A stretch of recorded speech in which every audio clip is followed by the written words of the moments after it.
recording. All right. Welcome to the One Life, One Chance podcast. I'm your host, Toby Morse. Today I have a very, very special guest. My friend Richie Birkenhead, which I like to call Richie Underdog. Welcome to the podcast, my friend. Thank you. I'm honored to be here. I think you gave me one too many verys in the very, very, very special.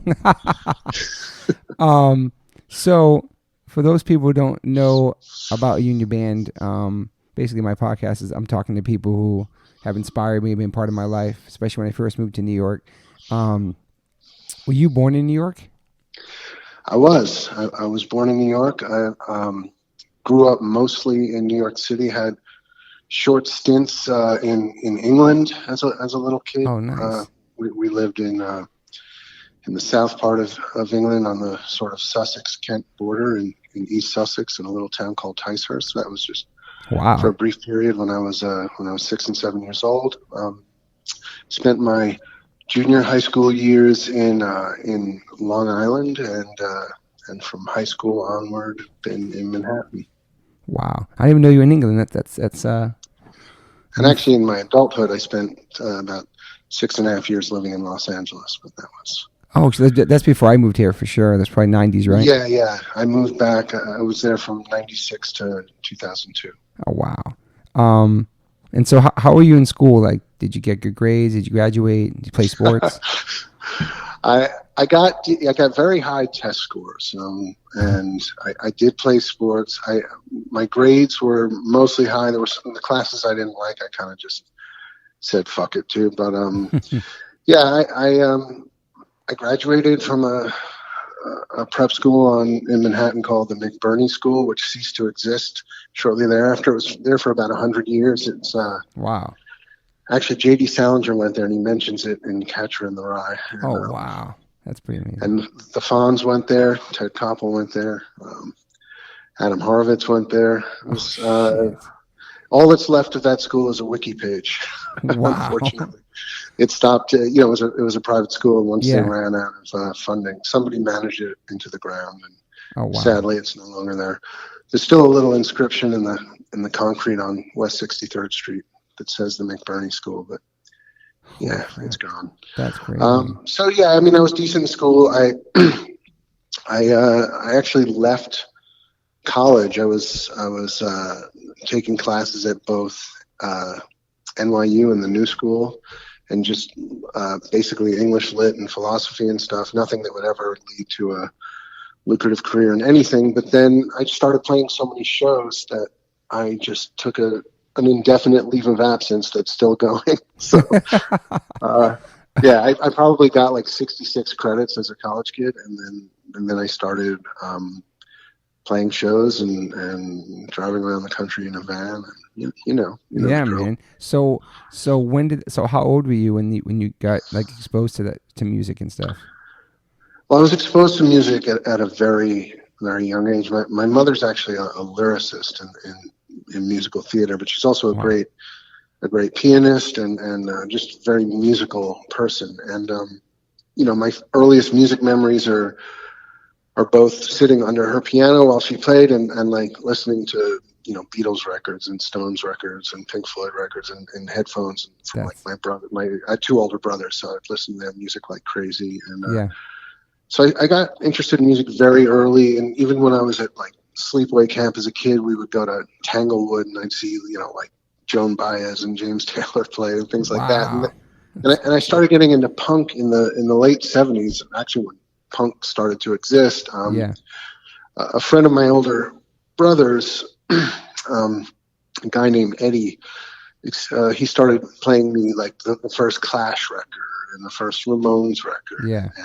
And immediately I was just sucked in. I was drawn to just how different and how raw and how genuine it all sounded. And it was also, and even within that little new genre, there was such a range of like kind of comic book silliness / nihilism like the Ramones, and then there was the Clash, who was like very political. And even as a young kid, I kind of got that and got the difference between kind of American and English punk, and I love them both. Sex Pistols.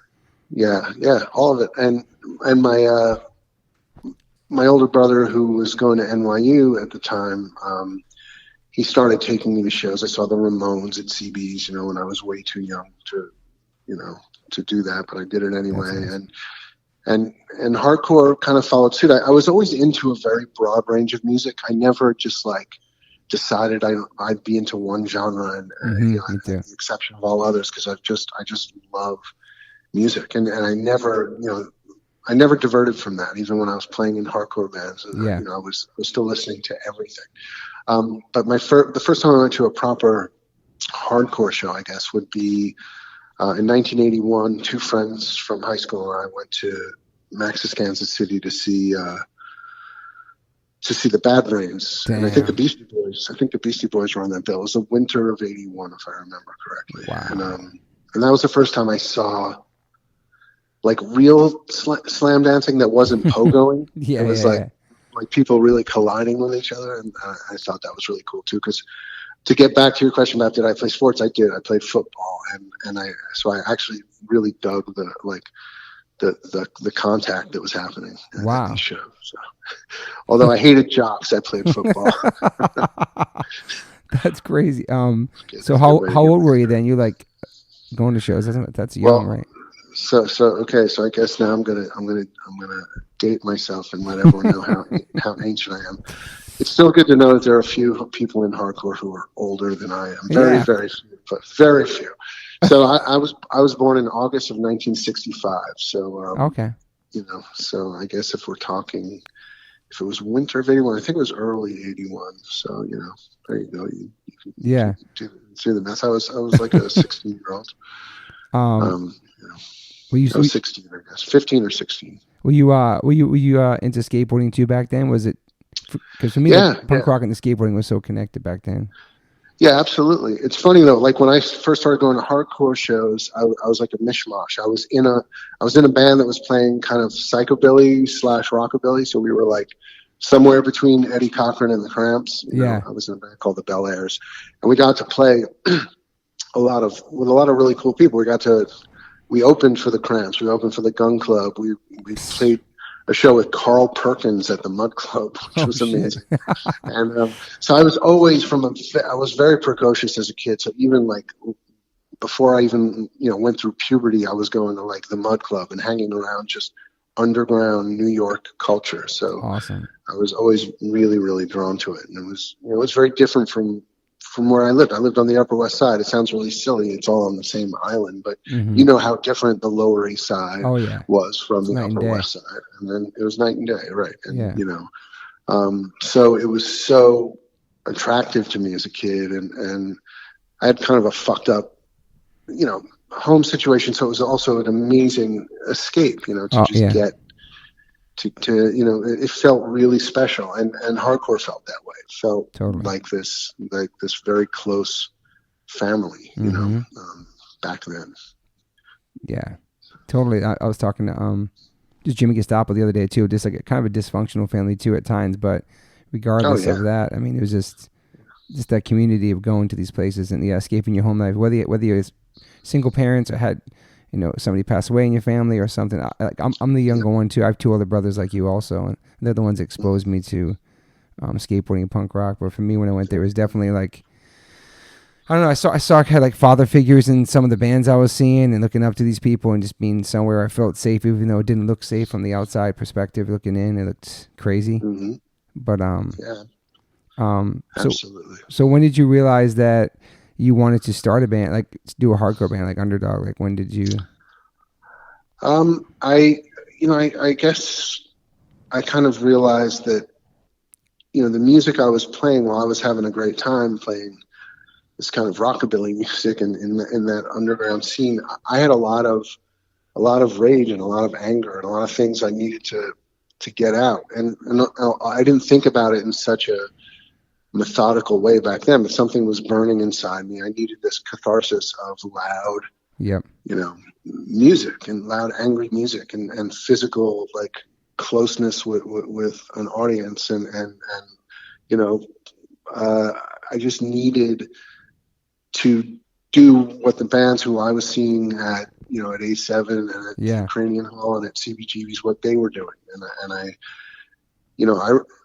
I just remember feeling like it felt disingenuous to keep playing music in a genre that was like old and had already happened, even though I loved it, and I still do. I still love that stuff. I still listen to Gene Vincent, and Eddie Cochran, and early Elvis. I still love all that stuff. But it felt like I needed to get the music that was inside me out. So, and I just it just kind of happened organically. If one friend from high school and I, he was the only other guy on my football team who also just hated jocks and loved punk rock. He actually got me into Stiff Little Fingers when we were in high school. Cool. Guy named Scott. He and I started a band called the Numbskulls, and we started playing together and playing that music in '83. And then I think that same year we made a cassette, or '84. I think we put out this cassette that it was a demo. Yeah. And by put out, I mean we made like a dozen copies and put stickers on them, and passed them out. Yeah, it was nothing that was ever released.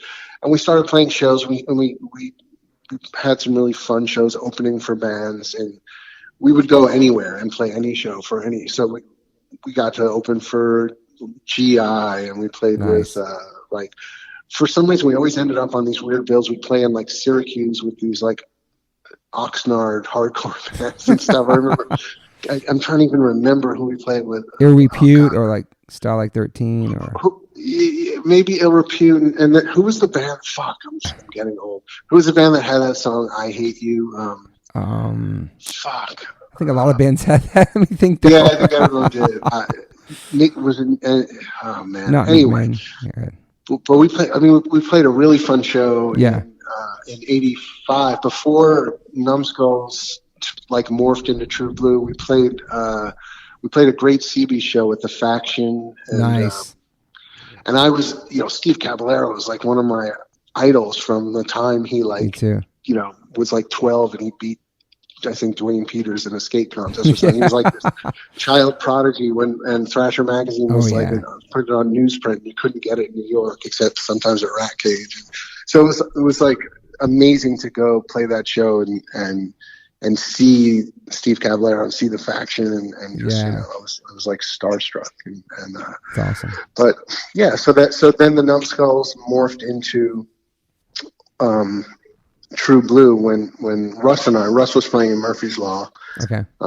This is now fast forward to '85, and Russ and I would always see each other at shows. We were the only two people with skateboards, believe it or not. Wow. Like occasionally somebody else would have a skateboard, but really rarely. So we always saw each other, and we'd always be skating. We'd be like skating the same curbs or the same little awesome. wooden quarter pipe that somebody had somewhere, and we became fast friends, and one day he said, "Hey man, I don't think I'm going to be playing with Murphy's Law anymore. We should start a band."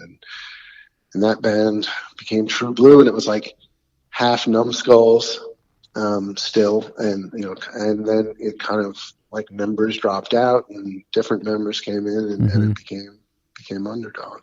And, wow. Yeah, that's awesome. Because really back then, like you said, there wasn't many skaters. It seemed like skating was just a California thing. So, much more so a California thing. I mean, there were skaters, but in New York, it was super rare. I mean, I didn't start seeing like a lot of people skating the Brooklyn Bridge banks and that until like '85, until around then. That's when it really started. But in those early days of skating becoming really popular all over the country and even in the suburbs of New York, like 81, 82, 83, 84. Yeah.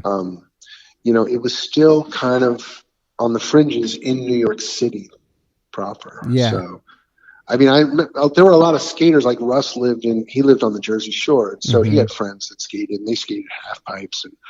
And I remember in like '84, I think it was Suicidal's first show in New York. I think it was at the Ritz or somewhere, and there were a ton of skaters all of a sudden, and they all came in from Jersey and Long Island and stuff. So they were there. But the city kids didn't skate that much. They really didn't.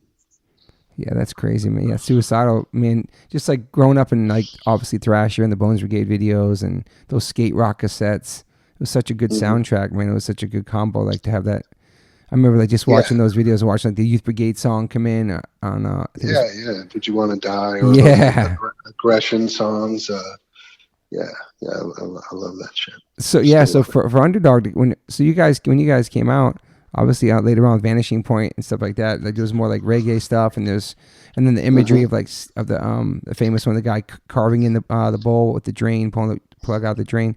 That was so Yeah. cool to me too, because I grew up not in New York, and I was skating before I moved to New York, and then seeing like you guys like promoting that stuff, it was awesome. Was Token Entry did it? That was later, or was that before? I'm not even sure, because they were skaters too, Timmy I'm Chunks. not sure either, but yeah, Yeah, I know they use like skate imagery and stuff. yeah. I'm trying.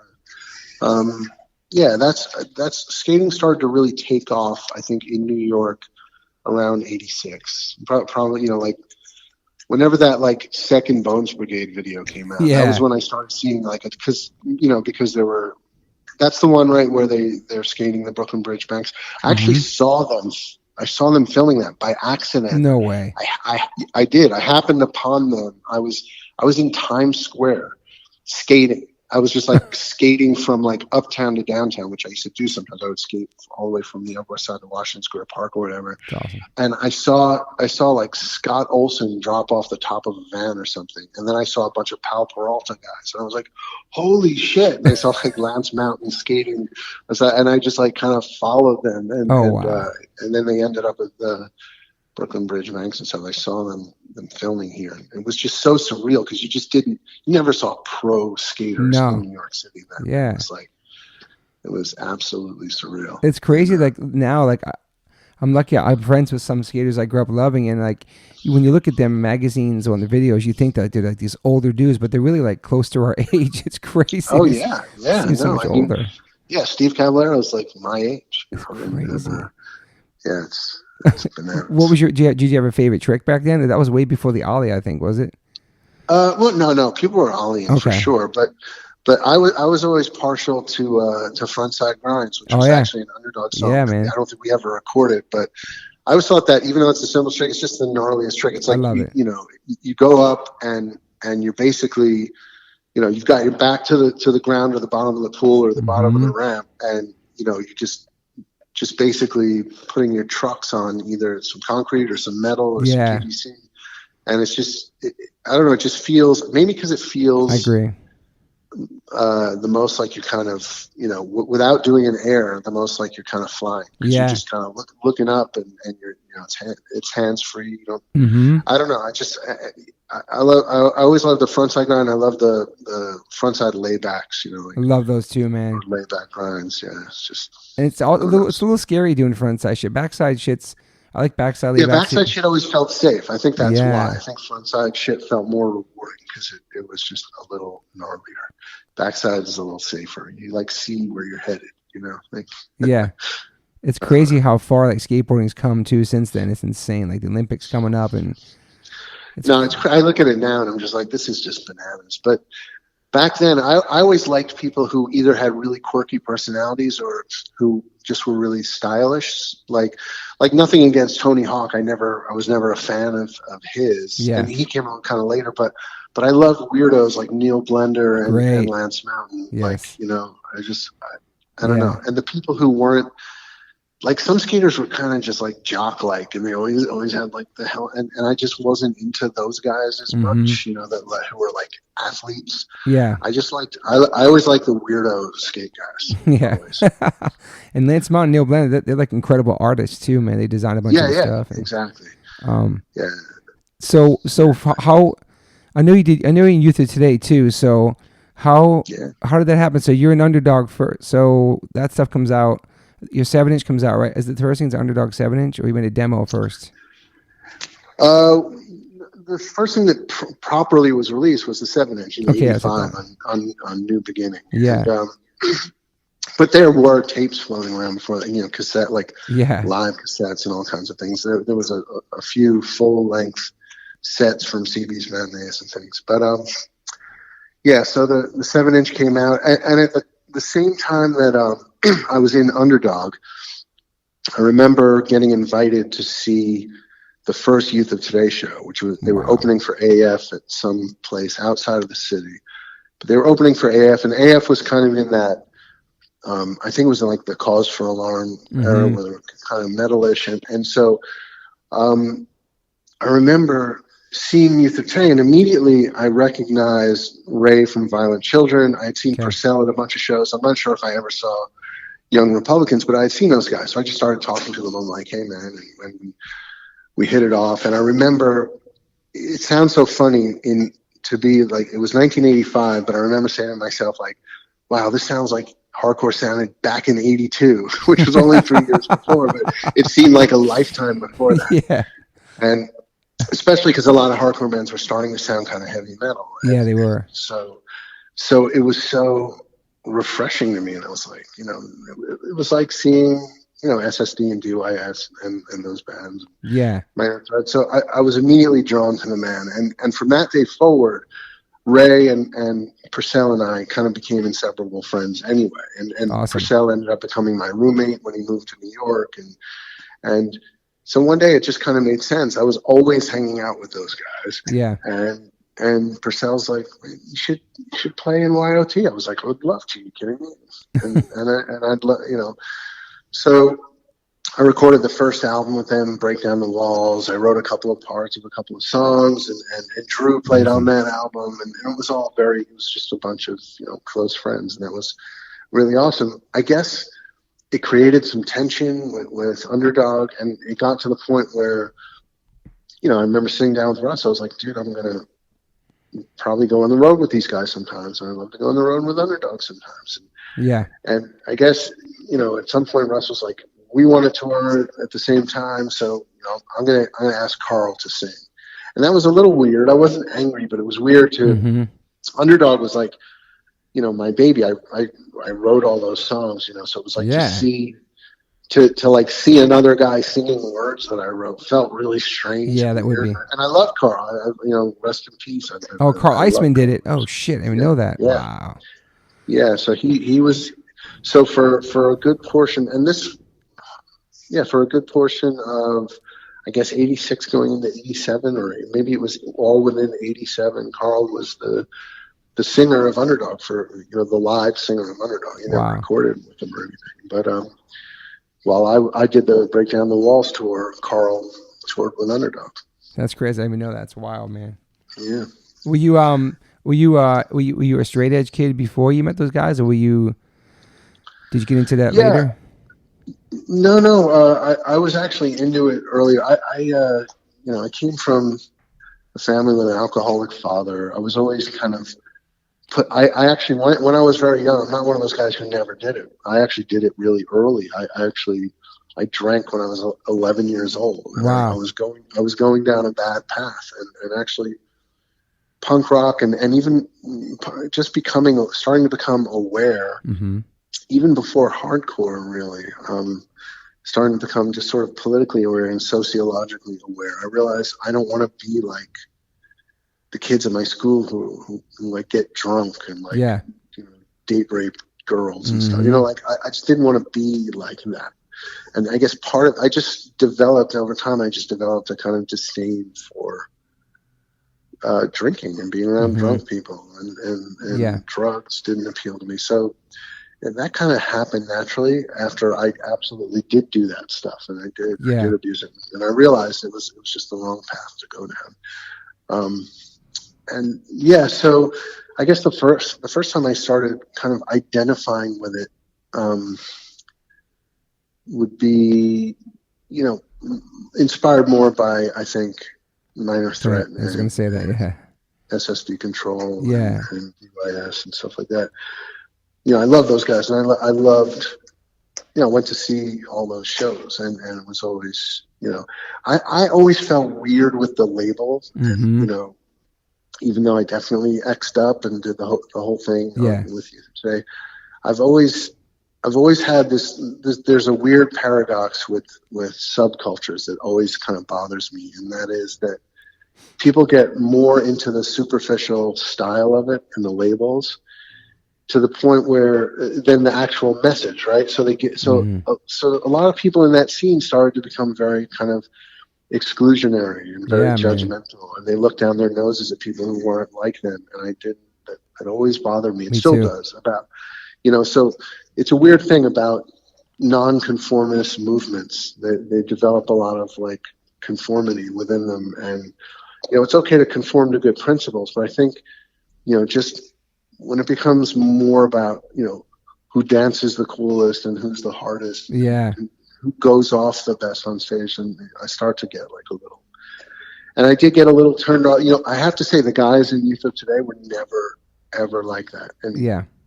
Touring with them, they were. I still, to this day, I love those guys so much, and they were truly, and still are, really good and decent people. And they never got like that. But I saw a lot of people in that scene start to become very exclusionary and very judgmental, and that did bother me a lot. And that's like the opposite of what punk rock's about. You know what I mean? And of course, it was the ultimate.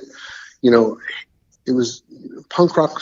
Should be the ultimate haven for individualists. People who want to be themselves and not conform to a bunch of superficial bullshit rules. Yeah, you can see back then, even looking at pictures. I didn't move there to '88, but like the different sectors, like there's the straight edge kids, there's the punk rock kids, there's the skinheads, and like I had never tried anything either. My brothers were always getting fucked up around me too in the house, so I was kind of scared straight. And I listened to like Sex Pistols, but couldn't relate to those lyrics. I like the Clash, I loved all that Ramones, but then obviously when I heard Minor Threat 2, I'm like, oh shit, there's a name of something I already am. I'm 13 and never tried anything, and I can still be cool and skate to this aggressive music. And I was like, fuck it, sign me up. That was it for me too. Like I didn't really know there was a name for it, but for me it was never, and has been still to this day, not preachy whatsoever. I hated that. I hated when people started beating people up who weren't. It was just such a bum out. It got violent and too, Absolutely. It was crazy times back then. So then, okay, so Youth of Today. Oh yeah, Craig was in there too with you, wasn't he? Yeah, so he was part of the road show. Like, so we recorded Break Down the Walls. Drew was the drummer, and Craig played bass, and in the touring band kind of switched between Mike Ferraro drum. Mike Judge was the drummer. That's right. Craig played bass for a while, and then for part of that tour, I remember Walter actually played bass a few shows. And then I played guitar for almost all the Youth of Today shows, but there were one or two where I played bass. Wow. That's crazy. You guys are all the switching off. It's crazy. Yeah, we were kind of switching off. So, it was fun. I had so much fun. You were so jacked back then too. Like were you like working out a lot? Yeah, well, I got like pretty lean and mean in high school. I mean, I played football. Again. I wasn't football, a jock, but I played football. I wrestled. I was into, back in those days, I could just.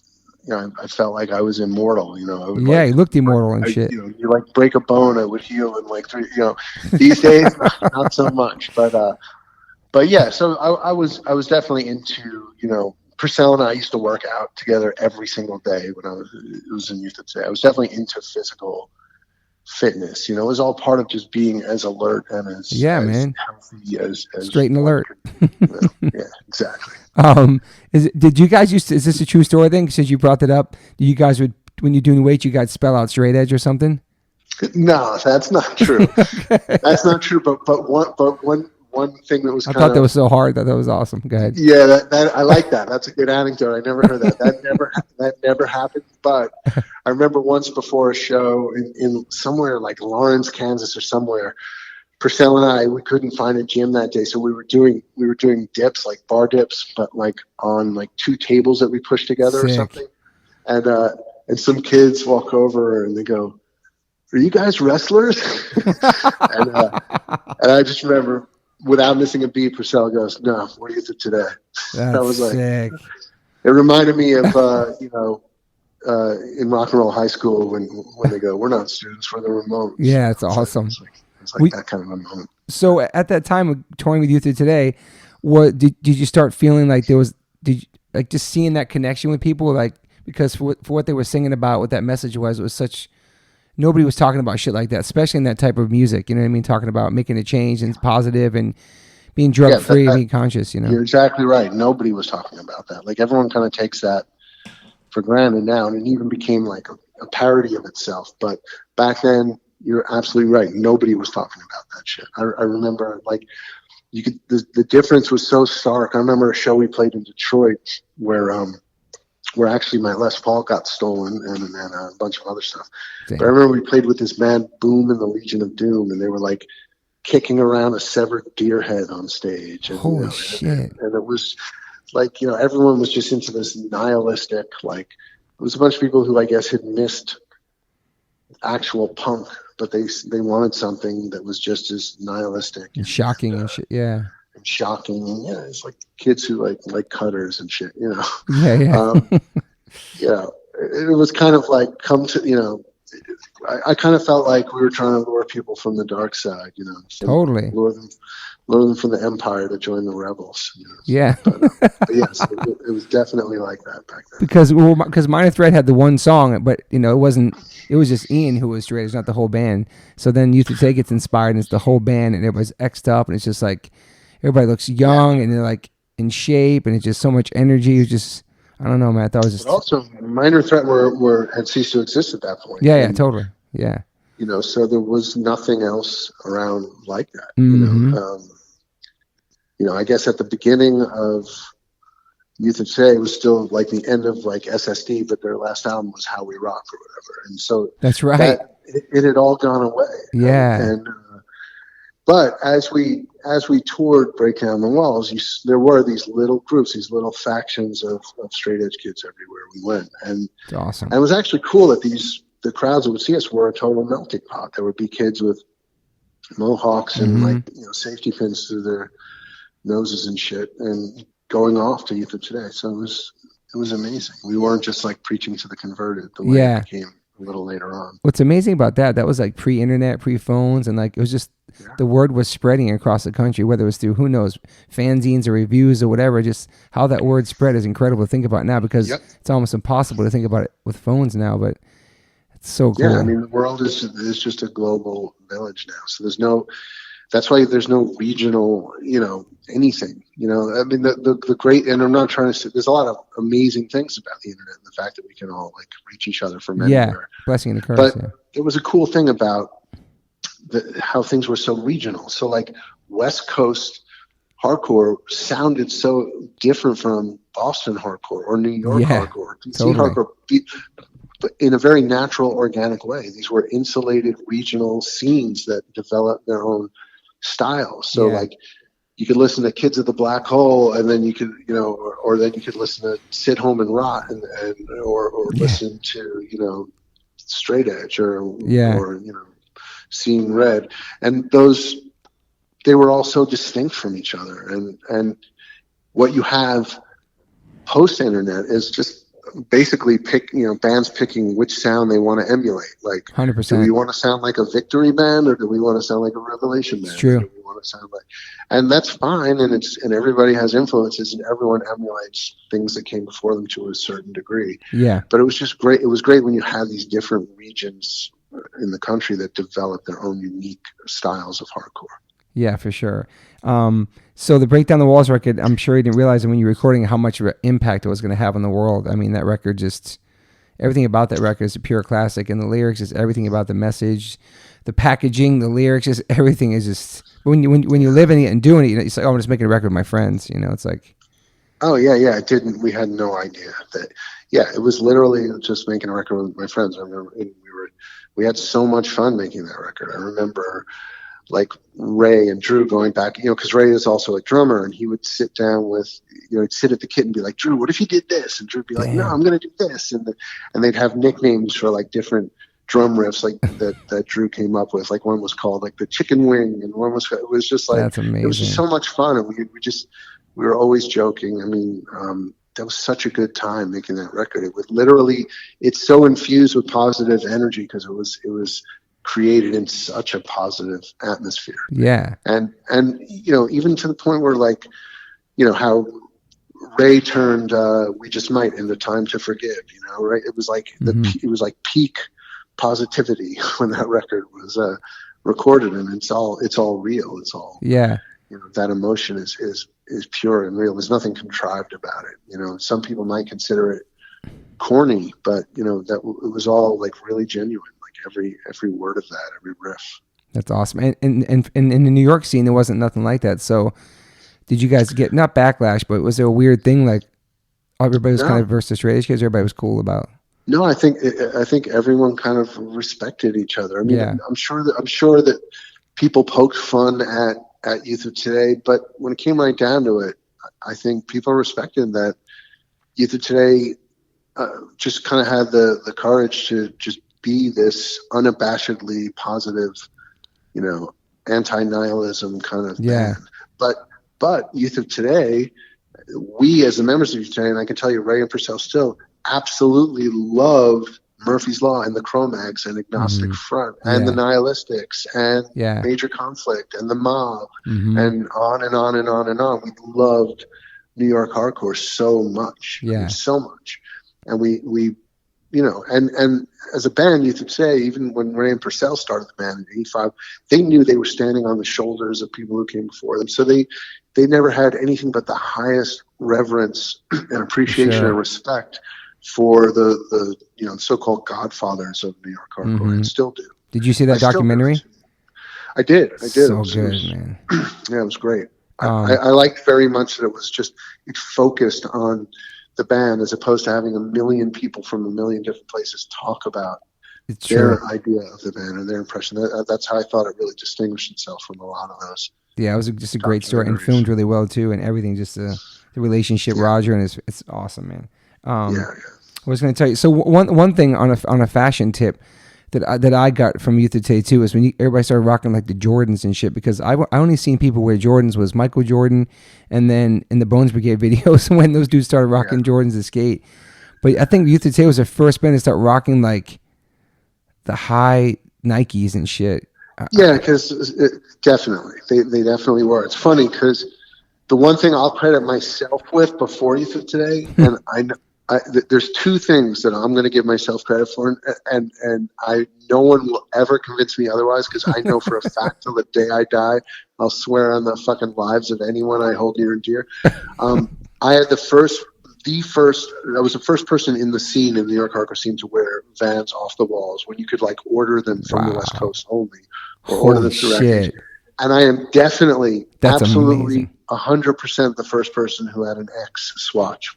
Absolutely, because I was living on Thompson Street at the time, and a swatch shop was opening or had opened in Soho. It's still there, and I remember I was in there, and they had a picture of it, and it wasn't out yet. I remember telling the person at the store, I was like, the second these come in, even if you just get like samples for yourselves, I need this fucking watch. And the woman from the store called me, and I got it, the fucking first one that arrived in New York City at the only spot. Holy shit, there's some big facts right here being said. Holy shit. And I always just wore it, and I never said anything about it. And I went on tour with it, and then slowly but surely it like that thing crept grew up into the consciousness of the hardcore scene. But it wasn't until much later that I started seeing other hardcore kids rocking. Wow. So we're gonna go on record saying the first X watch and then the first pair of Vans off the wall, off the wall, high top off the wall. Yeah. Wow. 100%. Going on the record. I'll go to fucking. I'll go under oath and that's it. But yes, Youth of Today absolutely was the first band that I saw wearing like Jordans, etc. It was so crazy. Yeah, because it was always like skins wearing boots, but then it was like I call them like sneaker skins, like. That was man. Just like all the imagery from that and the fucking hooded champion sweatshirts. Dude, it's so crazy how big Champion is now. It's like it's insane. My son's like, I'm gonna get some Champion. I'm like, really? Like it came back.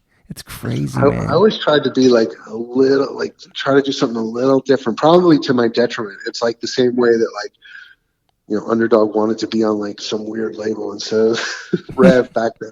Like, so like when those guys, when I was on tour with Youth of Today and they were rocking Jordans, I had my Ewing Adidas, things like that. Like I always had to do something a little different. But then I rock some Jordans too. I think with Underdog, I was captured on film rocking it. Were you into hip hop back then too as a kid, or just? Yeah, I was very, very much into it. I used to, in fact, Yeah, in like I was going to shows at the Roxy in like '82, and Wow, like the Treacherous Three and the Fearless that's Four awesome. and all that stuff. And I used to listen to Mr. Magic, Rap Attack, and Molly Marl and all that stuff on KTU and BLS. Yeah, Going back to from like '79, '80 until those shows stopped playing. Um, I I guess I didn't remain as into hip hop later when it just kind of became less raw and mm-hmm. less kind of when it started getting, I don't know, maybe around like from Yo MTV Raps on, Yeah, I didn't start disliking it in any way, and in fact there was a lot of stuff I loved, I would say all the way through like the early '90s. Public I Enemy, all was that shit, Wu like, Tang. Yeah, yeah. So like the first Wu-Tang record's incredible, right? incredible. And I loved all the Tribe records and things like that. Yes. But then it started, for me, that's like the last, like, I would say Wu-Tang is like the end of it all. Like '93, '94 is kind of the last great, to me, like the last great hip hop. Mm-hmm. I just kind of became less interested in it. When it Yeah. went from like gold rope chains to like helicopters and Bentleys and shit, then I was off Yeah. it. I was like, oh, this is a little fucking too much. Shiny suits and shit. Yeah, yeah, Yeah. But yeah, I was very into hip hop, and actually there were like people I admired lyrically, like being a lyricist. So there were yeah. people like Rakim and like, Best. believe it or not, Kool Moe Dee, who never had good music Mm. behind him, but he was actually as good a lyricist as any of them. Or like, you know, I remember listening, like to this day, I'll listen to like the Symphony, Marley Marl, like the Yeah. first one, and some of those guys, what they were doing then, like whether it was Kane or or what's his name, Polo, Yeah, yeah. like all those guys, like Could you rap and polo? Yeah. some of them lyrically were just absolutely incredible. Mm-hmm. You know, When did you when but did you when did you start like realizing you were a writer, like writing lyrics and stuff? well, I did that from a very early age. I mean, even before I was in bands, I was writing poetry and writing short stories Nice. and writing.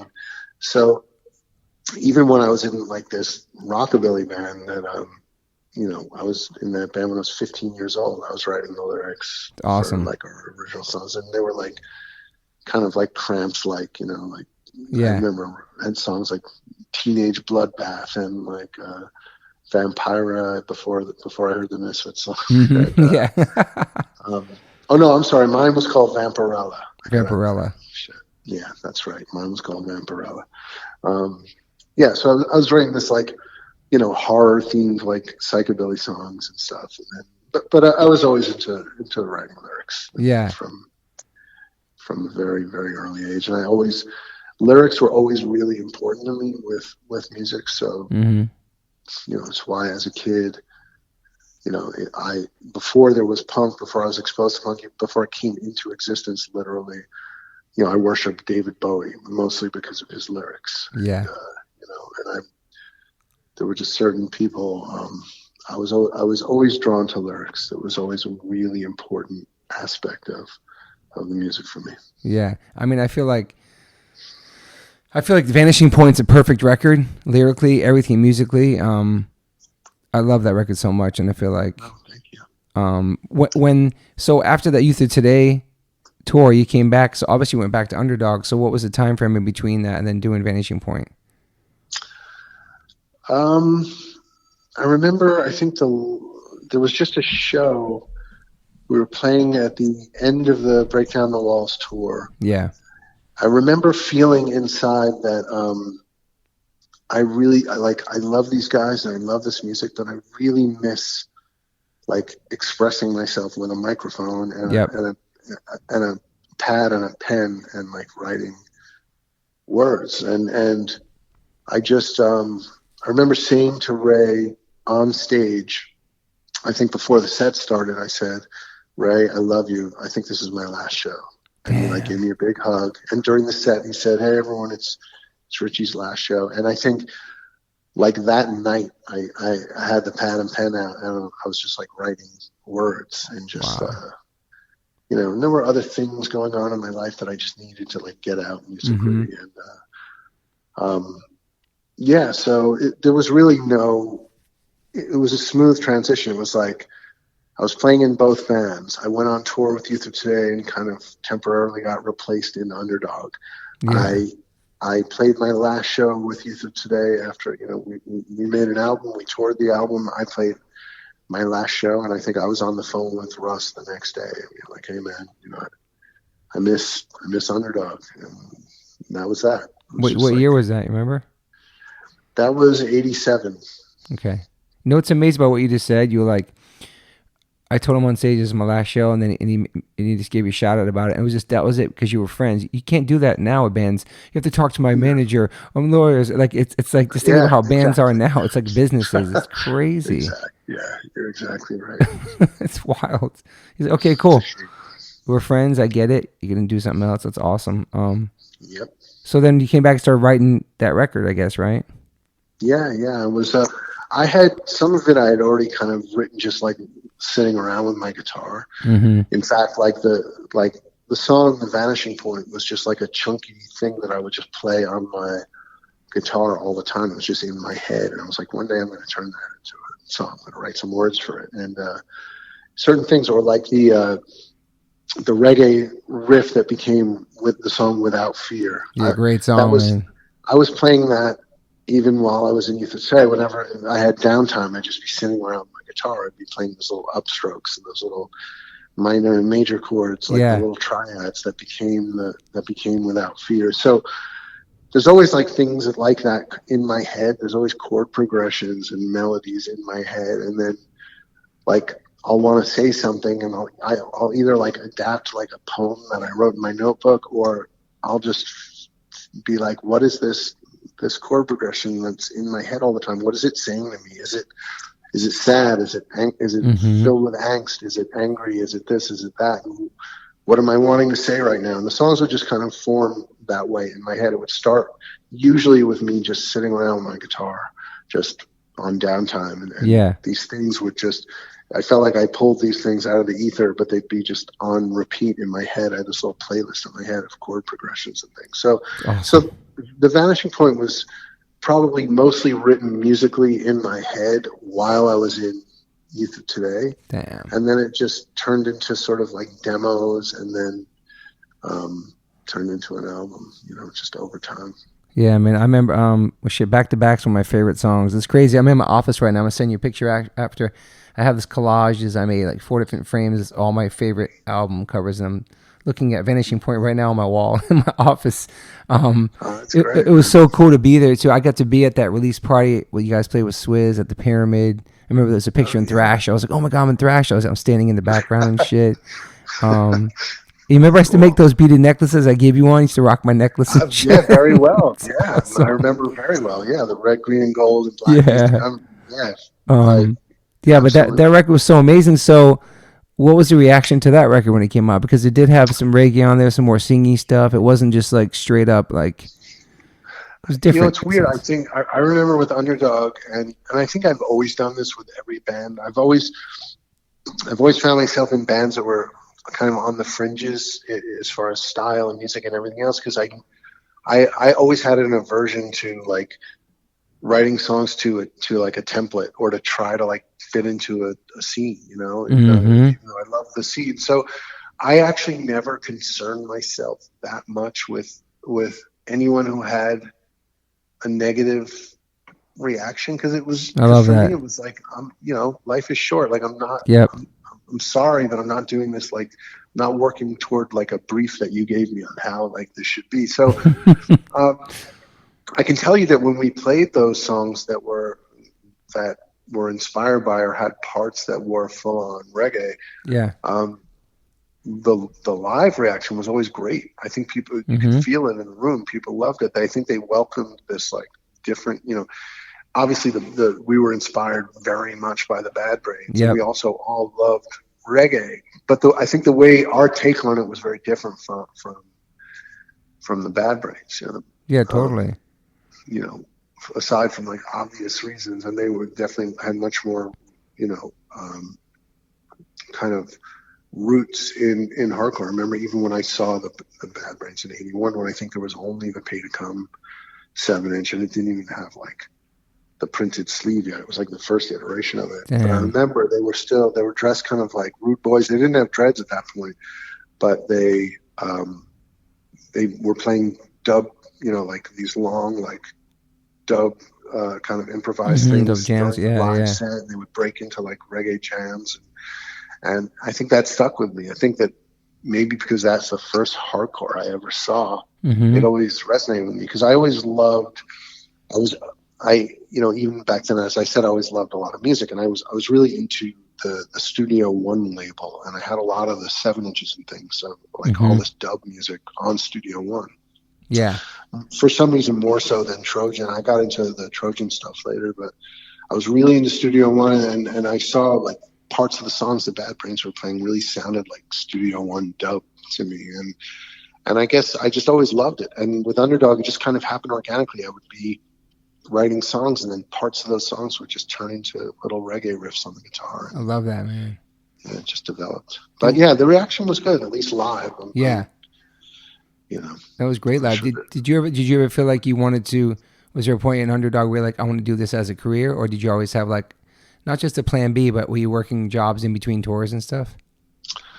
Yeah, I was always doing other things. A lot of times it would have to do with visual stuff, like either like art directing things, or and I was always into all things visual. I was always into art and photography, and so I would have these little things. I did kind of odd things. I remember I worked for a company that produced theater for a while. I did all manner of things, and then I guess it just, music became like a full-time thing after a while. It was just, I was always either recording or touring. At some point I found myself just always either recording or touring. And even then I planned to, like, someday I'll go back to college, or someday I'll do this, I'll do that.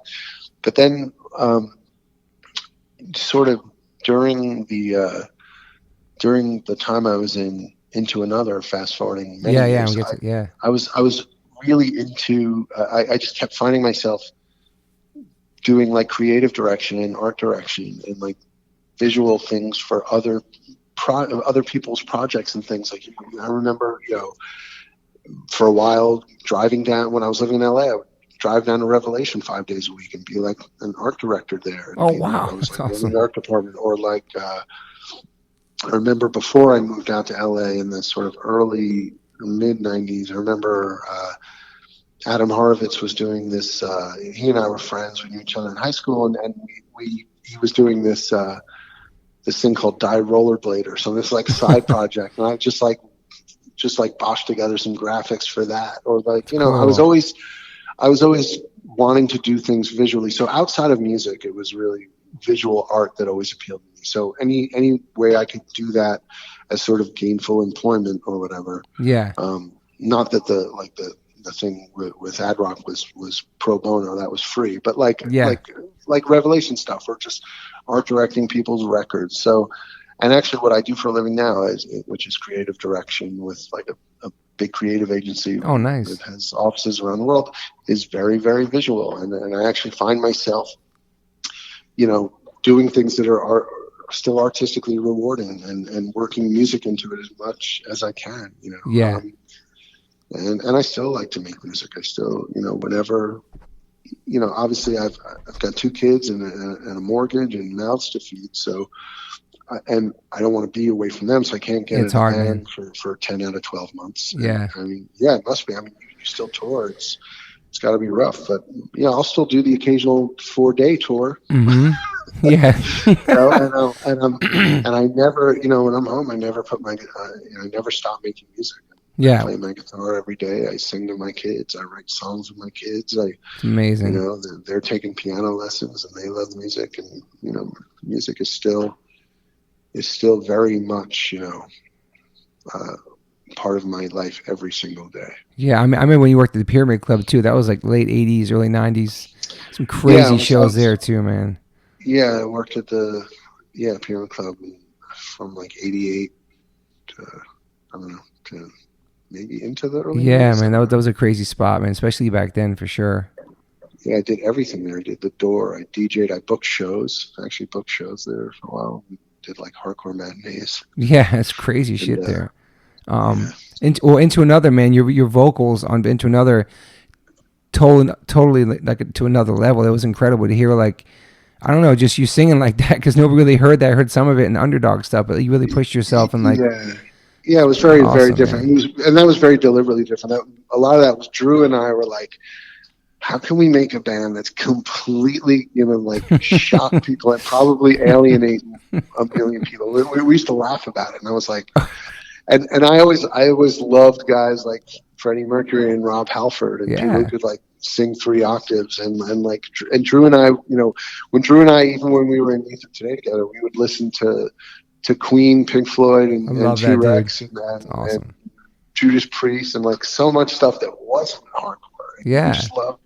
He's like me. We just love music. I mean, like, to this day, I listen to all of that. Did you take vocal lessons for that or anything? No. I was always able to sing, and I always had range. But yeah, it's crazy. You held that back in Underdog, and she could never know a little bit on the Vanishing Point, but yeah, a little bit. But I would always kind of whatever felt appropriate to a song. Like it was never like a conscious thing. Like it felt appropriate to that piece of music. It was just the way I wrote the song. So maybe I was just going to scream and yell this whole song, or maybe But when that record came out, like I think was it the 7-inch, the first thing you put out? Wait, was it no, with Into Another, it was a 12-inch. It was Revelation. I remember, and it was all at first. It was kind of like a tongue-in-cheek thing, and then we just started having so much fun with it that it ended up lasting from 90 to 97. So damn, I didn't know that was 90. That's crazy. I thought it was later. No, the first show was the first show I ever played. I think it was Into Another and White Zombie at the Pyramid. Wow, at the Pyramid in 1990. Holy shit, White Zombie at the Pyramid too. That's crazy.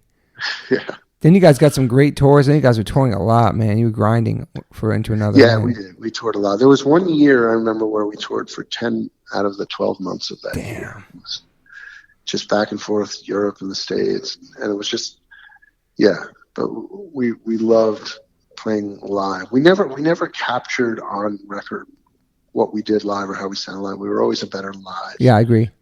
Band. And I would say same with Underdog too. Same with Vanishing Point. Yeah, 100%. Yeah, for sure.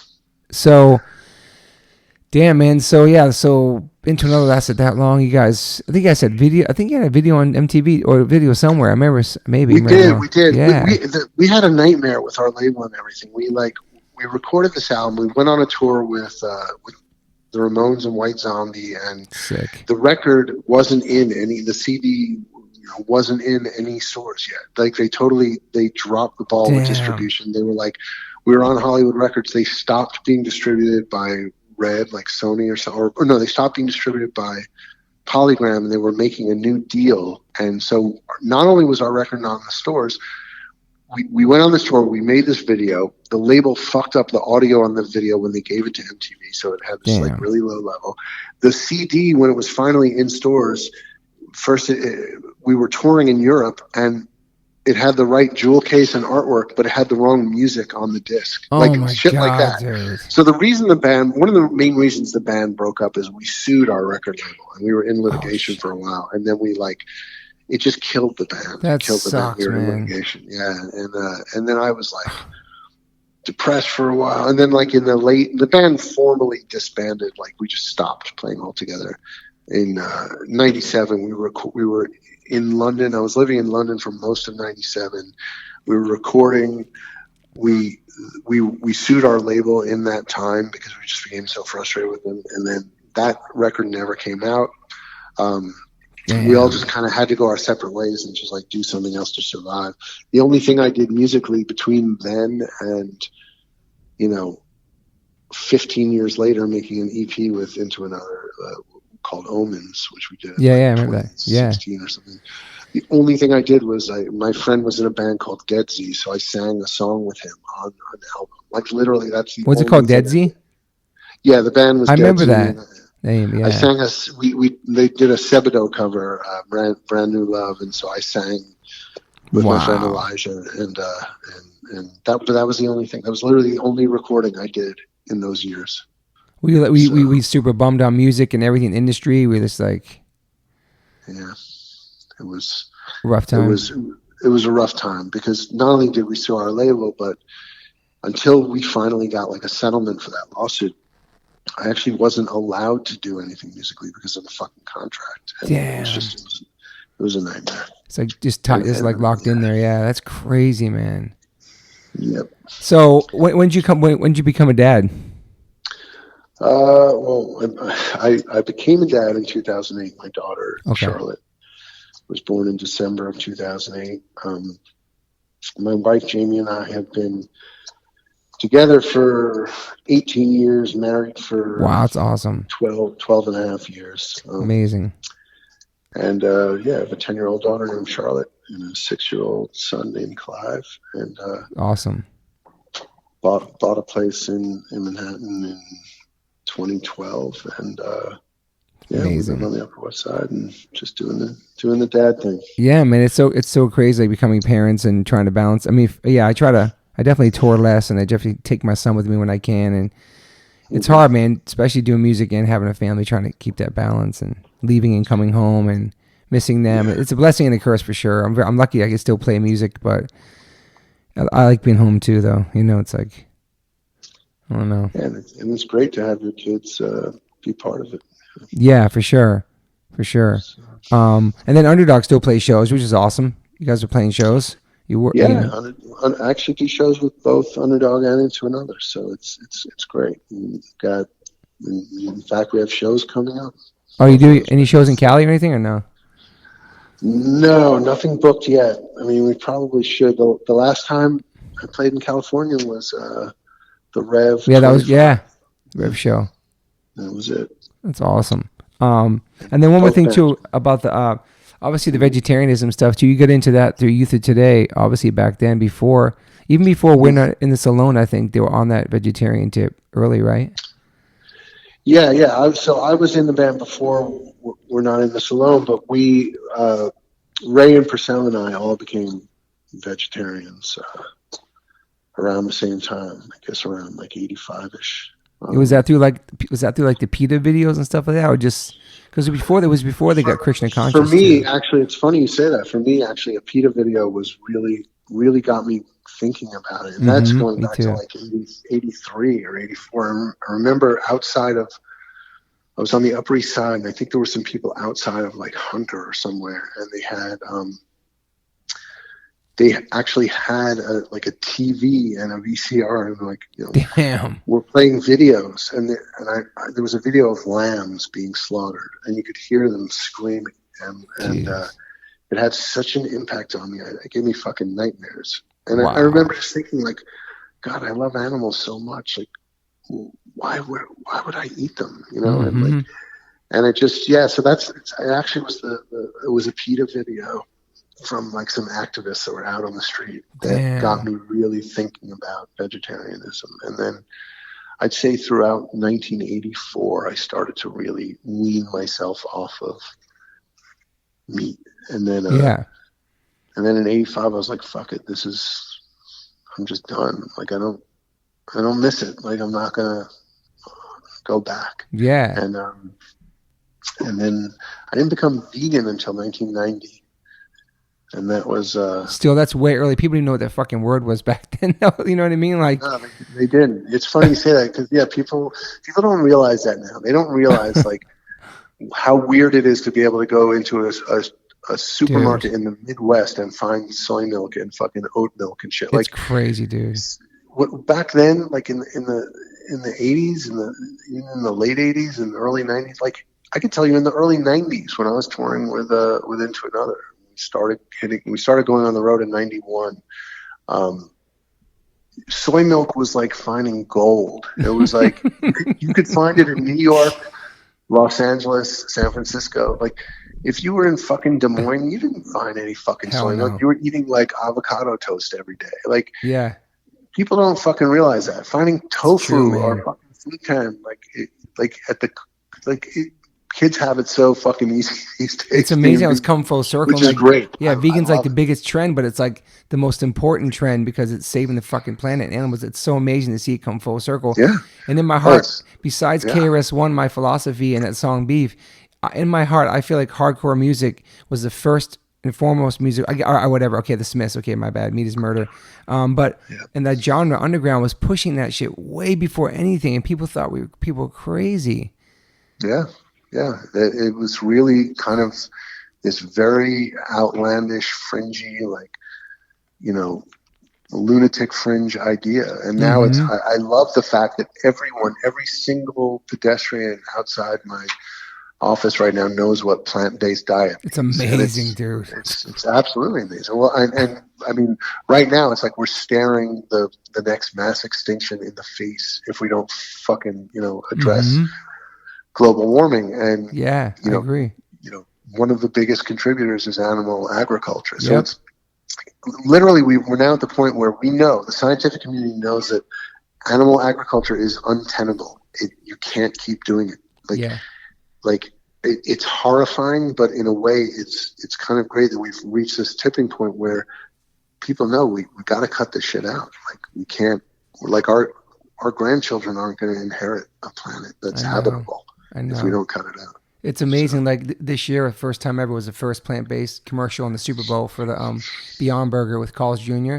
They had it for that in the Grammys, like the first time ever in history. It's just so amazing to see that shit, dude. Like, yeah, I know. I can't believe like Carl's Jr. has Beyond Burger. That's crazy. I mean, it'd be nice if they stopped killing cows too. Yeah, for sure. But like, that's a step. Yeah, but like the Del Taco have it, and like fucking Umami Burger's #1 burger is the Impossible Burger. It's just like they have a fat burger out here. It's just crazy to see that, man, and know that the meat industry and the dairy industry are fucking feeling it, man. Like, it's Impossible and Beyond are like the biggest threats ever. It's fucking. Well, you can see they feel threatened. Like, milk has, the dairy industry has all these milk ads now out that are basically like trying to insult soy milk. They're like, it's right. It's brilliant. They're, milk does the body good.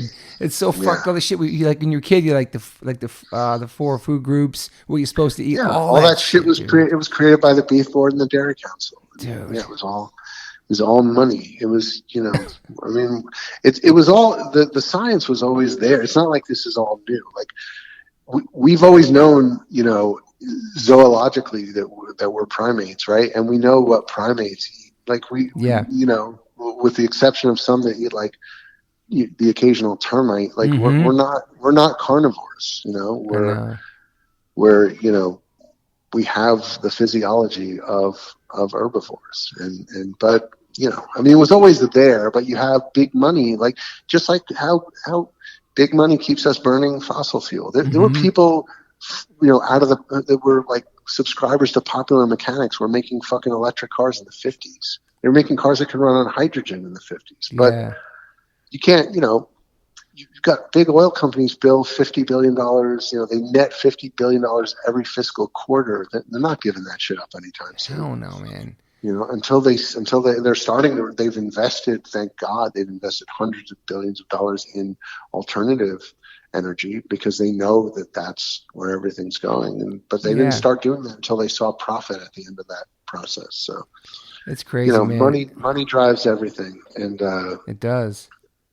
So that's why I say it's almost a blessing in disguise that animal agriculture is untenable. I mean, they're going to keep doing it, unfortunately, because it's so fucking brutal and horrifying and cruel. But at least they see how profitable plant-based products can be. Exactly. And they're more sustainable. You don't have to use 1,500 pounds of grain and thousands of gallons of water to yield a pound of seitan or tofu. Yeah, it's true, man. A gallon of water to make one hamburger. It's fucking insane. My I have a friend who's a vegan. He's a cardiologist at Cedars-Sinai. He's vegan. There's like 6 vegan doctors over there, and they said when they go into the cafeteria for lunch, like all the food they're serving causes all the heart problems, and it's like it's just payoffs. Like whoever's putting that food into they're paying off the hospital. It's just like all like big money, and it's fucking. It's just crazy when people don't put 2 and 2 together. Like what you said, how you saw that video as a kid, and you're like, I love animals. Why am I eating them? I think it's so hard for people to make that connection. Like all these people are dog rescuers and dog lovers, but they eat hamburgers. They don't really get the point yet, you know? Yeah, I remember at one point I volunteered for Greenpeace for like a minute when I was like a kind of newly minted, very enthusiastic vegetarian. Mm-hmm. And I remember it was with all these Greenpeace people, and they're like, "Hey, you want to come to lunch with us?" I was like, "Sure." And went to like some diner somewhere, and they're all ordering hamburgers and like bacon cheeseburgers and shit. And I was like, "You guys aren't vegetarians?" They're like, "No." I was like, "Why the fuck are you trying to save whales if you're eating fucking cows?" It makes no sense, man. It makes no fucking sense. So I got so turned off. Like, wow. This. Yeah, there's some people saying you can't really truly be a true environmentalist if you eat meat. You can drive around in your Yeah, and by the way, it's definitely. I don't want to discourage anyone from being an activist on. Not at all. Not at all. So God bless those people for doing what they're doing. But yeah, it would be great to take further steps to, it's like none of us can call ourselves a pure anything, right? No, like, it's impossible. I'm a vegan, but I fly on airplanes that burn, thousands of pounds of fuel, and probably every flight I take kills God knows how many animals. You know what I mean? So it's like, true. We all try. We try and do our best. We're not perfect. As we can. And apart from like a few Jains in India who are like, brushing like the gnats out of their way with a banana leaf as they walk or so, it's like, it's very hard to make your way through the world. So yeah, I love that statement. You can't be a true environmentalist if you're not, if you eat meat, but I don't want those people that eat meat who are still like working to curb global warming. No, totally. Global warming.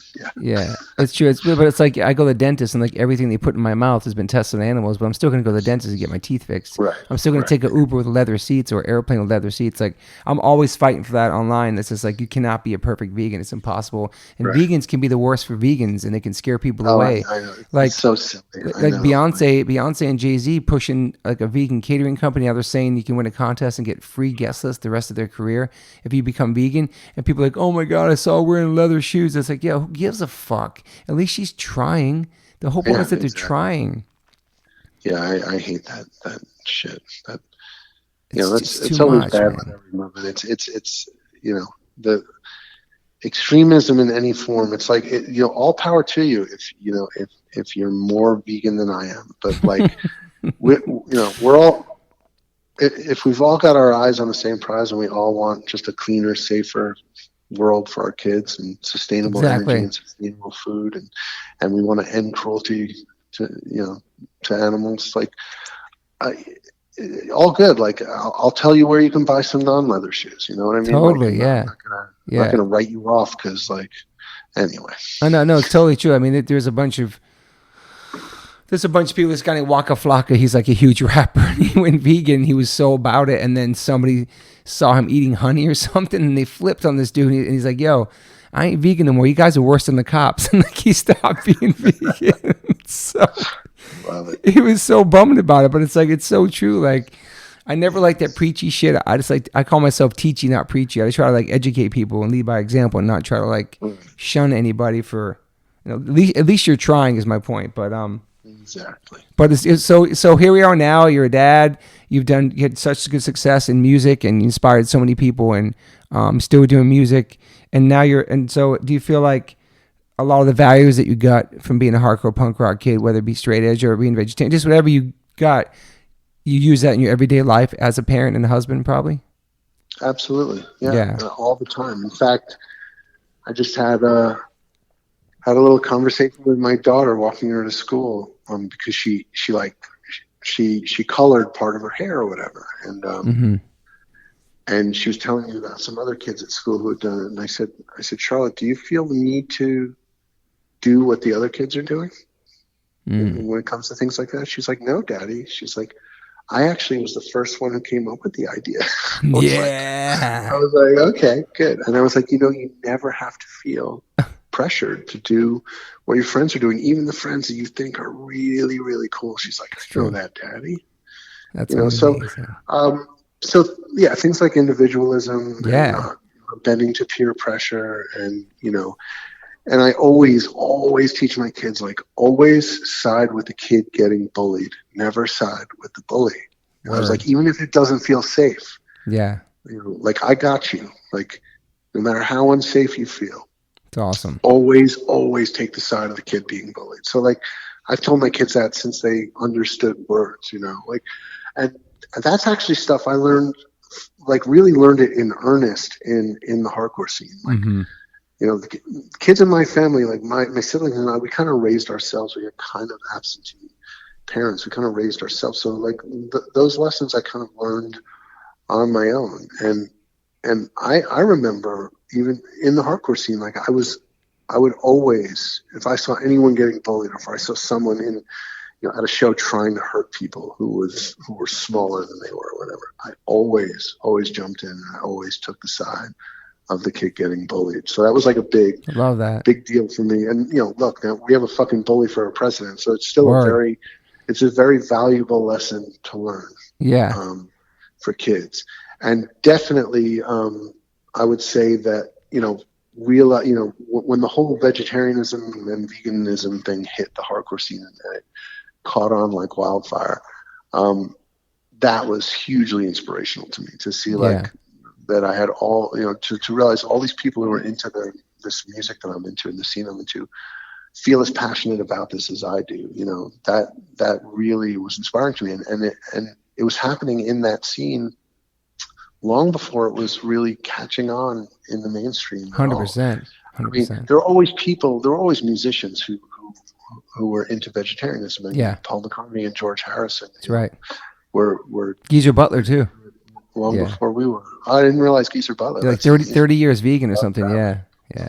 Yeah. I remember that Tom Scholz from Boston, the guitar player from Boston, he was a vegan when every other musician was like a vegetarian. He was like using the word vegan. I was like, before anyone. That's amazing. Like, anybody. I remember Tom Scholz wouldn't. There was some function or event or something where, like, Boston and Michael Jackson were both supposed to be involved, and he was like, he pointed out that Michael Jackson has he had animals in captivity, like tigers and chimpanzees and things, that shouldn't be. And he's like, I won't do it with a person who treats animals that way. Damn. And it was like, so he was like an early pioneer. But hardcore, definitely gave me a lot that I take with me to this day, sort of morally and ethically. I mean, you have a full gamut of people in hardcore. You have, the hardcore scene had racists and bullies too. Mm-hmm. It had misogynists and homophobes, and a lot of that.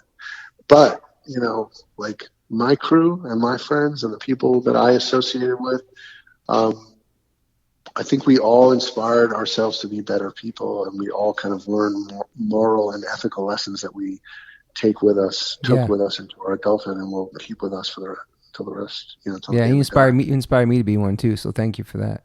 Thank you. Man. And you seem to me like you always like the protector, because you like not the biggest one, but I feel like you were like kind of protector of yeah. people. Well, I was often the guy that would jump in and like finish. You weren't afraid to throw down and protect something. Yeah, you weren't afraid to do that. No, I wasn't. I was never afraid to do that. Like, I mean, there were definitely times when, whether it was Russ or Ray or anyone that I was on the road with, there were times when I would definitely step in to protect my friends and put an end to a threat or Do you consider yourself an optimist or optimistic or pessimistic? I like to think I strike a nice balance. I'm not a like a cynic who has just like a negative view. There are times when I think I'm a realist. And that's my wife calls herself. I can see when there's like a bleak outcome to something. For instance, now, like, I'm not afraid to say I am passionately anti-Trump. I probably feel more passionate about that than anything I've felt in my adult life. Because I think he's an existential threat to everything I hold dear. So scary. And is destroying this republic and just the philosophies on which it was founded and everything else. But, So like when a lot of my friends who feel the same way I feel politically get their hopes up about certain things, I will, in their mind, maybe be a little pessimistic and say, Yeah. well, actually, it's not. This isn't the red line you think it is, and it's not the tipping point you think it is. And unfortunately, 6 months from now, and so far, unfortunately, I've been right about that stuff. Yeah. Although I was wrong when I predicted that he would lose the general election, but there were definitely forces outside of, Oh yeah. but so I can be sometimes realistic to the point where other people might infer it as pessimism. But Yeah. I would say overall I'm an optimist, because I do believe there are far more good and decent people in the world than cruel, bad people in the world. I think there's more empathy and love in the world than hatred and apathy. Yeah. So I think overall, in the big picture, I'm an optimist. Yeah, my wife calls me. Yeah, my wife says she's like a realist too. Like, yeah. What's scary about Trump is that this country elected Bush for the second time. That's what's starting. That's what scares me a little bit. Yeah. Well, but what always blows me away is that, and it's really so sad that not enough Americans value education, even self-education. I don't care if somebody dropped out of school when they were in 8th grade, but to deny yourself knowledge and shut yourself down from having a real worldview. To me, Trump is the end result of reality TV and video games 100%. and social media, all the things that are just brain-numbing, anti-intellectual bullshit. Yeah. And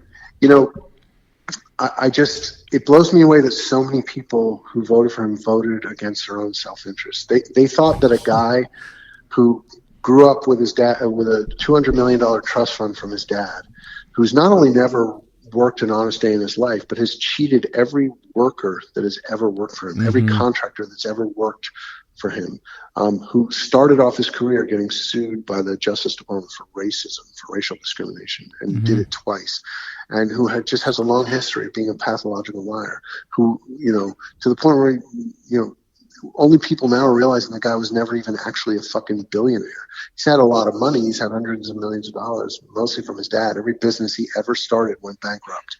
Everything he's done was a sham, like Trump University, or an abject failure, like his casinos. But the guy has refused to pay so many of his debts, and he is so existentially dangerous to this democracy. But the fact that so many working class people voted for him, in any other developed country, there's usually something tantamount to like the Labour Party in England or the Labour Party in Australia. That the reason why people who work in this country have insurance or have paid time off is because of unions, because of labor movements. Yeah. Because but something happened, after the kind of Cold War and then the McCarthy era of the early 50s, where something happened where the working class thought it was patriotic to be against anything that helped, that was good for social institutions, for Social Security, for Medicare and Medicaid. The funny thing is that anyone in a union now, they love their union benefits, and they love anything the government can do for them, and they love doing anything they can to get over on the government, get a little bit more, get a little more overtime, because there's overtime laws because of things like that. Yeah. But they'll vote for a guy like Trump, and they're only now realizing that they got less of a refund. That, oh wait, I see what he did here. He gave his buddies all a tax break where guys like Wilbur Ross, who's already a billionaire, he's sticking millions more in his pocket since that tax break for the rich, and just because everyone got like a little bit of a break year one, they think they're all good. They don't realize that by 10 years into this tax break, the only people paying taxes really are going to be the working class and the poor. It's like, it's so fucked. We got so hoodwinked by this fucking guy, and unfortunately, since Ronald Reagan, really since 1980, between then and now, CEOs of big companies, their income has increased almost 1,000%. it's well over 900% and almost 1,000%. The average, and that's factoring in inflation, factoring in everything. Yeah. And factoring in all of those same things, the average worker's income has gone up 10%. You know, before Ronald Reagan, you could work a working class, a minimum wage job and go to any state school in this country and pay your way through that state school. You could go to Michigan State on a minimum, earning minimum wage. Yeah. Yeah, you'd break your back, but you could pay your way through school. You can't pay your way through any fucking state school on minimum wage now. No, dude. So like, things are only going to get a lot worse under this administration because he's I hate to break it to all the Trumpers who are working class people out there. This is not your guy. The guy that lives on Fifth Avenue and wouldn't fucking have anything to do with you or anyone that drives a fucking Ford F-150. Yeah. He's not your guy.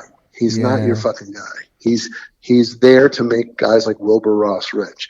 He's there to put, he put Scott Pruitt in charge of the EPA. Scott Pruitt had sued the EPA 11 times and is as anti-environmentalist and pro-big oil as you can get. And the minute Scott Pruitt let his buddy Wilbur Ross know that he would be stripping away all these regulations, guess what? Wilbur Ross, who has one of the biggest stakes in ethanol of anyone in the world, his net worth basically like doubled overnight because all these regulations went away. I mean, it's all happening right in front of our eyes. It's this giant fucking kleptocracy, and we're all just fucking sitting back and worried about how many people liked our most recent post. I agree. It's crazy that dude's from New York. The dude lives in Manhattan. That guy's like a New York dude living in a multicultural fucking city. It's just insane. Like, obviously he's been in a bubble his whole entire life. Doesn't give a fuck about anybody but himself. Probably doesn't really even care about his kids or his wife. The one thing as a New Yorker that I take solace in is that New York hates him. New York hates Donald Trump. And always has. I mean, you look at poll numbers, but that's the irony, right? This fucking guy that lives on Fifth Avenue in New York is adored by people in Mississippi and I know, dude. Rural Pennsylvania. It's just like, you fucking kidding me? Like, how could you think that this is your guy? And they hate people who would look out for their self-interest. Mm-hmm. They hate Elizabeth Warren. They hate, I don't want to say they generally, but the majority of people in these red states hate the very people who would help them, who would help their children, who would improve education and healthcare for their kids and their grandkids. Yeah, it's hard. It's hard to. I try to watch do some Vice news. I do different places where I get my news, but it's hard to go down that rabbit hole. It gets really dark, and I try to obviously live my life the best I can every day, not getting too caught up in all. But I have to keep obviously in touch with reality, what's happening in our fucking country and the world. But do you have a source of news you go to every day? Do you check? Exactly. I mean, it's hard, man. It's especially you live right there too. It's fucking wild, man. What do you think the outcome is going to be? You think he'll get reelected? Well, being an optimist, even if he is, so I don't know what the near future outcome. I still worry. I think it's very likely that he won't be reelected, and that 3 million more people voted for Hillary, and 10 million more people voted for Democrats in the midterm elections. So the blue wave is a very real thing.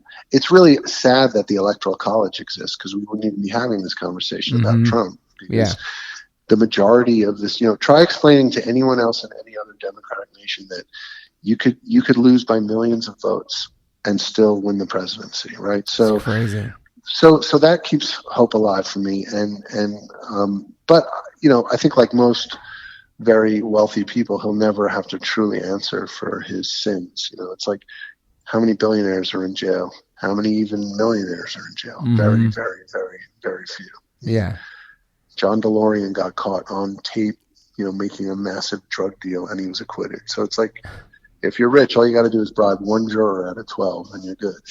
But I know it's crazy. Shit pops up every day about him. It's crazy. But I do think that I think enough people in this country are fired up that I feel optimistic about my kids' generation. I think they are going to live in a world that has been forced to deal with the environment and deal with the threat of totalitarianism and kleptocracy, and they can see how. I mean, we now see how you can rig the system here. You can, through gerrymandering and through social media and allowing Russian bots to help you out and a lot of other things, you can literally take control of the wealthiest, most powerful nation on earth.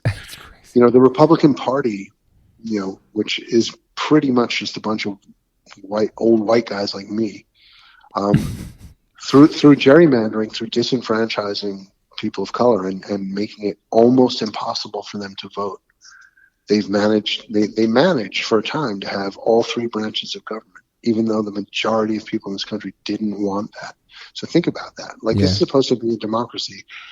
And it's demonstrably true that the vast majority of people did not want Republicans to control the House and the Senate, to control all three branches of government, to control the executive, judicial, and legislative branches of this government. But that's exactly what the Republicans were able to pull off, just by redrawing lines on a map and making it really hard for black and brown people to vote.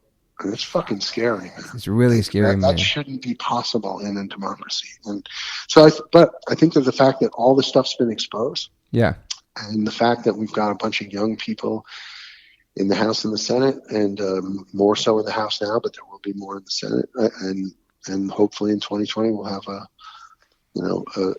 president who addresses climate change and everything else. I'm hopeful for the future. I am hopeful for the future because the majority is on our side. Yeah, so 100%. And my final question to you is: do you have any daily rituals? Daily rituals. I mean, they're probably all really boring. I'll give you one just to show you how, when I can't sleep at night, I play chess on my iPad. Okay? Wow. That's how. Okay. So do I get up and do transcendental meditation and then go for a hike up this hill near my house? I don't know, because I'm still I live in the city, and but I of course, the first thing I do every morning is I hug my kids and tell them I love them. Amazing. And it's the last thing I do every night. Awesome. And I do it as often as I can throughout the day. And, I like to sing with my kids and travel with my kids and my wife as much as I can. So I like to do anything that isn't work. And if my kids and my wife are involved, then I'm in heaven. So I just make time with my family, my daily ritual, and trying to impart what little wisdom I have left in my aging old brain. You're not that old, man. You're not a coffee guy? I do. So yeah. Okay. So as far as that goes, I drink coffee, but only in the morning. I can only drink. So I do every morning. I start my day usually with some oat milk with 3 or 4 shots of espresso in it. Nice. And a little bit of maple syrup. That's my jam right nice. there. That's my morning drink. And then for the rest of the day and into the evening, I drink tea. I'm kind of a Yorkshire Gold guy. That's my tea. Nice.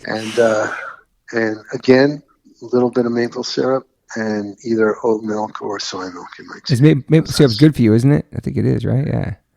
Yeah. I just heard something about that recently, actually. But and then that's about it. I cook a lot. I cook. I've always been big on the cooking. Oh, awesome! So. Yeah, I suck at that. So yeah, I do a lot of cooking. You're cooking every day. I cook something every day. That's awesome. Yeah, I mean we eat at restaurants a lot too. Yeah, we eat too much. I cook every day. You like Candle 79? What's that? You like Candle 79? I do. Candle 79 actually made the wedding cakes 12 years ago. Oh wow, awesome, man! Wedding, yeah. That's awesome. And, but shout out to Benet. She owns that spot. She's amazing. I love Candle 79. Yeah, and actually her parents, I think, are close with my in-laws. Oh, nice. And so small world. We ended up getting two different wedding cakes from them for my wedding. I love that place. They actually have a place on my side of town. I live on the they have the cafe. They have like the west. Yeah, that's right. Yeah, they have Candle Cafe West. Sick. Well, awesome. Well, I appreciate your time, and I appreciate everything you brought to my life with your music, and just knowing you when I moved to New York, and you always been cool with me, and great time seeing your band and everything. Yeah, man, you've always been a good friend, and I appreciate what you're doing for young people, and for Thank you. For all these generations that came after you and me. You're putting a lot of good out into the world. Thank you, brother. I appreciate your time, and hope to see you soon in real life. Sometime soon. Thank you, Richie, for your time, brother. Be well, my friend. Thank you. Talk to you soon. Bye-bye. Bye. Hey, guys. Thanks for listening. Please rate, review, subscribe. If you haven't subscribed yet to this podcast, please do that. And whatever platform you are listening to this on, I'm glad you found me. You can rate me and review me on there also. So thank you guys sincerely for the support. I cannot wait for you guys to hear the next one.